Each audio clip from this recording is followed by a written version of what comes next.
गर्जा Maharashtra news सदैव आपल्यासोबत।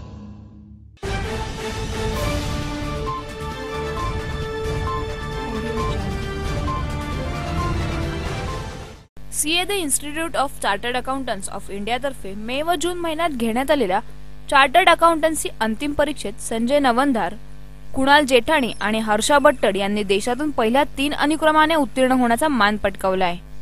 हर्षा ही परीक्षा दिलेल्या मुलींमध्येही पहिली आली आहे। देशात पहिले आलेल्या संजय नवंधारने 800 पैकी 583 गुण मिळवलेत। त्याच्या खालोखाल 800 पैकी 580 गुण मिळवणारा जोधपूरचा कुणाल जेठाणी दुसरा आलाय।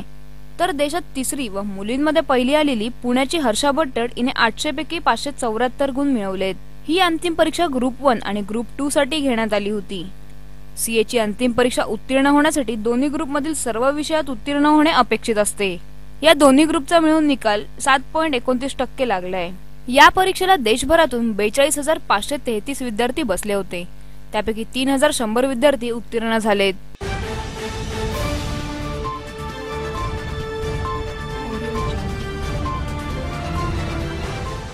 नोकरीच्या अनिश्चिततेतून नवी मुंबई पालिकेतील अनेक कंत्राटी कामगारांची काही अंशी सुटका होणार आहे।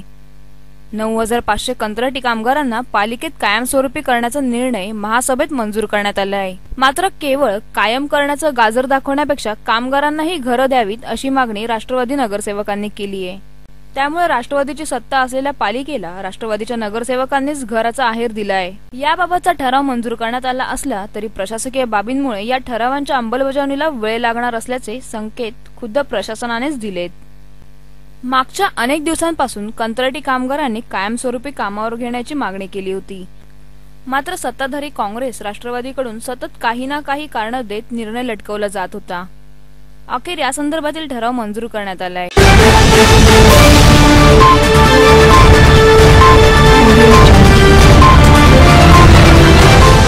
मुंबई अहमदाबाद महामार्ग 8 ते बोईसर तारापूर MIDC रोडवर वारांगडे विराज प्रोफाईल कंपनीच्या गेट समोर एका शिक्षिकेचा एका टँकर खाली सापडून दुर्दैवी मृत्यू झालाय। मयुरी महेंद्र पाटील असे या शिक्षिकेचे नाव असून त्या नागझरी येथील श्रमिक शिक्षण संस्थेचे विद्या विनोद अधिकारी हायस्कूल येथे शिक्षिका होत्या। त्या स्कूटीवरून बोईसर येथे जात असताना विराज कंपनीमधून समोरून एक वॅगनार कार येत होती आणि मागून जोरात येणाऱ्या टँकरने तिला चिरडले असून तिचा जागीच दुर्दैवी मृत्यू झालाय। या रस्त्यावर आणि या ठिकाणी सतत अपघात घडत असताना मात्र MIDC बांधकाम विभाग आणि प्रशासनाचे मोठे दुर्लक्ष असून या वळणामध्ये विराज प्रोफाईल कंपनीचे मोठे गेट आणि या कंपनीच्या सर्व गाड्या पार्क होत असल्यामुळेच येथे सतत असे अपघात घडत असल्याचे प्रत्यक्षदर्शींचे मत आहे। मात्र गाडीचा चालक पळून गेला असून कार आणि टँकर पोलिसांच्या ताब्यात आहे। तसेच पुढील तपास पोलीस करीत आहेत। एका टँकरने त्यांना धडक दिलेली आहे आणि त्या धडकेमध्ये त्यांचा जागीच मृत्यू झालेला आहे। टँकर चालक पळून गेलेला आहे। तो टँकर आम्ही ताब्यात घेतलेला आहे। पुढील तपास चालू है। अभी वो विराज कंपनी के जो भी मैनेजर है उनके साथ बात करेंगे और जो भी यातायात रहते व्हीकल की उसके बारे में उसके ऊपर इलाज किया जाएगा। ट्रक आली ती वॅगनॉरला ढुकली आणि वॅगनॉर आणि स्कूटीच्या मध्ये ह्या लेडीज होत्या। ती ट्रक जी आहे ती पूर्ण ह्याला खेचत आहे गाडीला, ट्रकला समोरची जी ट्रक।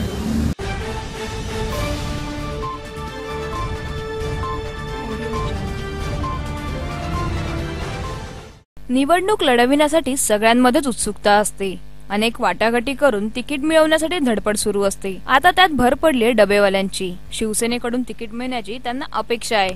विधानसभा निवडणूक लढवण्याची इच्छा त्यांनी व्यक्त केली आहे। लवकरच या संदर्भात चर्चा करण्यासाठी डबेवाले शिवसेना प्रमुख उद्धव ठाकरे यांची लवकरच भेट घेणार आहेत। पण याबाबतचा सर्व निर्णय स्वतः उद्धव ठाकरे घेतील अशी माहिती भारत कुमार राऊत यांनी दिली आहे। जर काही इच्छा असेल की आपल्याला संसदीय राजकारणामध्ये, वैधानिक राजकारणामध्ये किंवा स्थानिक स्वराज्य संस्थेच्या राजकारणामध्ये जर त्यांना व्यक्तिगतरित्या भाग घ्यायची इच्छा असेल आणि तशा तऱ्हेची जर का व्यक्ती जर का उद्धवजींच्या समोर आली आणि तर मग नक्कीच शिवसेनेचे दरवाजे कायम अशा विचारांसाठी उघडे असतात। माझी खात्री आहे उद्धवजी अशा तऱ्हेचा विचार करतील आणि जी काही संधी उपलब्ध होऊ शकेल ती एकतर अशा पदांची किंवा संघटनेची जबाबदारी त्यांच्यावर नक्की सोपवतील।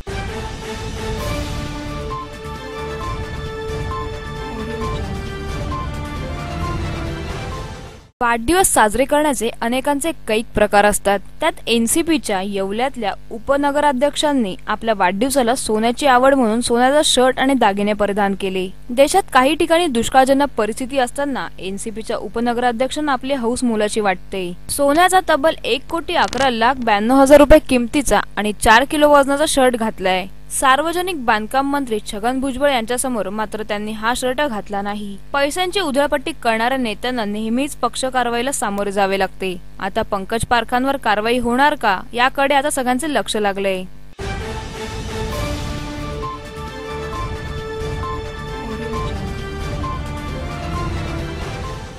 लवकरच विधानसभा निवडणुकीला सुरुवात होईल, पण आता प्रश्न आहे तो प्रचार समिती प्रमुख पदाचा.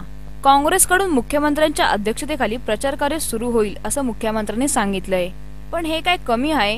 राणेंना सुद्धा या पदाचं आश्वासन देण्यात आलंय. मुख्यमंत्री पदाची टोलवाटोलवी केल्यानंतर थंड झालेले नारायण आता तरी हे पद मिळेल अशी आशा लावून बसले असताना या लढाईत अशोक चव्हाण सुद्धा आपल्याला पद मिळेल अशी आशा लावून बसलेत. आता प्रचार समितीचे पद कोणाला मिळेल ते कळेलच, पण याआधी अजून एका वादाला सुरुवात होईल का हे पाहायला हवे.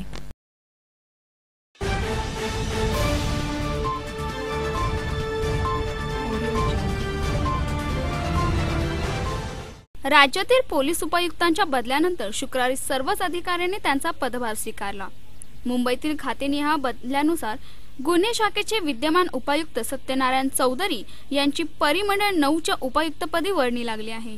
ही जागा डॉक्टर चेट्रिंग दोर्जे यांच्या पदोन्नतीनंतर रिक्त झाली होती.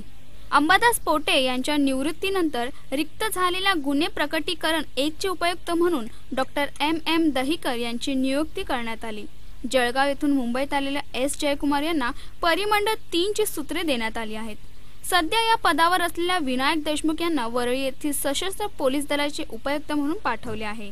परिमंडळ 4च्या पोलीस उपायुक्तपदी अशोक दुधे यांची नियुक्ती झाली आहे. पोलीस उपायुक्तांचे प्रवक्ते असलेल्या डॉक्टर महेश पाटील यांना परिमंडळ 5, संग्रामसिंग निशानदार यांना परिमंडळ 6, फोर्स 1 मधील डॉक्टर विनय राठोड यांना परिमंडळ 7, वीरेंद्र मिश्र यांना परिमंडळ 8, प्रशांत होळकर यांना परिमंडळ 10 तर डॉक्टर पंजाबराव उगले यांना परिमंडळ 12च्या उपायुक्तपदी नेमण्यात आले आहे. प्रवीण पडवळ यांना आर्थिक गुन्हे शाखा, प्रवीण पाटील यांना अंमलबजावणी, सुप्रिया यादव यांना संरक्षण PS घाटकर, सुप्रिया यादव यांना संरक्षण PS घाटकर यांना मंत्रालय सुरक्षा, नामदेव चव्हाण यांना अंमली पदार्थ विरोधी कक्ष, MW जांभूळकर यांना मरोळ येथील सशस्त्र पोलीस तर आनंद मंडया यांना वाहतूक शाखेत दक्षिण विभागात पाठवले आहे.